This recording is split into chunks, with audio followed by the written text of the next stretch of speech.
Bismillahirrahmanirrahim. Bu dünyadan öte çağında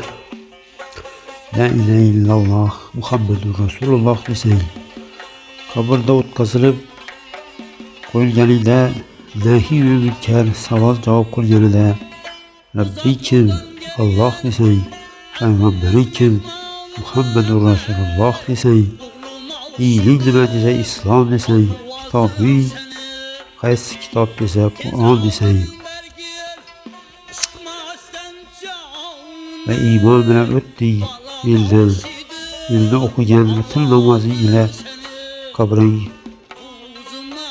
chirog'ini yoqurmiz va qabring ko'z ko'yliga qadar keng bo'lurdir va senga jannatdan bir darcha ochib turur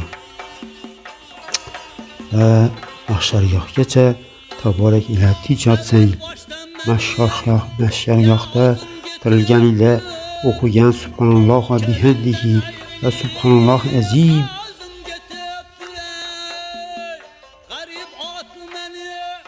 deganlaring tarozini pallasini bosib ketsa, suratga kelganingda o'qigan salovatlaring evaziga Jabroil qanotida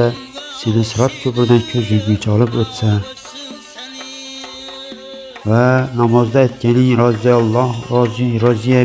roziyan billahi Robban islamet dinil Muhammeden Resulun deb aytganlaring haqqi Muhammad sallallohu alayhi vasallam seni qo'ldan ushlab jannat darvozasidan olib kirsa, Alloh o'qi desa sen buroqqa minib o'qi va ko'taril desa sen buroqqa minib Firdavs a'loga ko'tarilsang va Firdavs a'loda qolilar manziliga borsang, demak sen